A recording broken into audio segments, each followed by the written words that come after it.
Fancy garment and kids mall, sherwani, coat pant, 3 piece, shooting, shirting, tailoring, बच्चे और बच्चियों के लिए कई सारे कपड़ों की वैरायटियां। हमारा पता आयशा नगर पुलिस स्टेशन के सामने, हजार खोली, मालेगांव। प्रोप्राइटर चांद खान।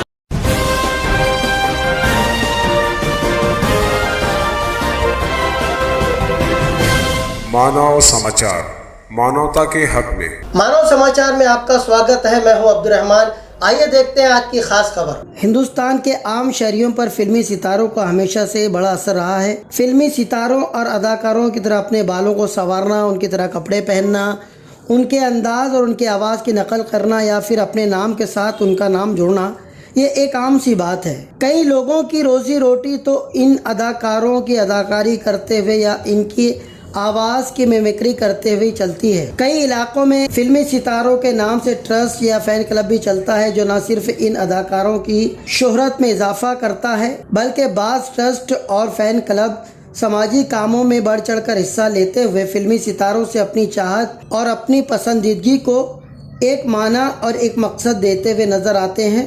मालेगांव शहर भी इससे अछूता नहीं है। ऐसा ही एक फ़ैन क्लब मालेगांव में भी है, जो मंसूब है बॉलीवुड के किंग खान यानी सुपरस्टार शाहरुख खान के नाम से। SRK Royals fan club Malegaon के मेंबरान ने बेंगलोर में कायम किए गए एसआरके एसोसिएशन के 23 साल मुकम्मल होने पर पवारवाड़ी में वाक़े जिला परिषद की प्राइमरी स्कूल के बच्चों के बीच पहुंचकर खिलौने और चॉकलेट बिस्किट तकसीम किए। उनके जरिए किए गए इस अनोखी पहल का बच्चों ने दिल खोलकर इस्तकबाल किया। मासूम बच्चों के चेहरे पर खुशियां देखते ही बनती थी। इस छोटी सी तकरीब में सोशल वर्कर अली हसन, रियाज मुक़ादम और परवीन बागबान चांदौड़ ने बाहैसियत मेहमान के शिरकत की। आपको बता दें कि इससे पहले भी SRK Royals fan club Malegaon इस तरह के समाजी काम करता आया है। कई मर्तबा इस तरह के कामों में उनको बढ़ चढ़कर हिस्सा लेते हुए देखा गया है।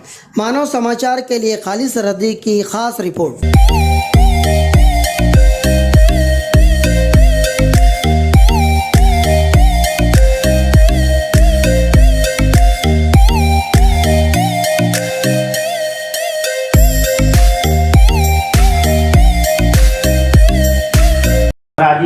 आगे का प्रोग्राम शुरू करो। और सबसे पहले ये मेहमान इस बार अपने स्कूल में आए, ये शाहरुख खान फैन क्लब की तरफ से मैं उनका तहे दिल से शुक्रिया अदा करता हूँ।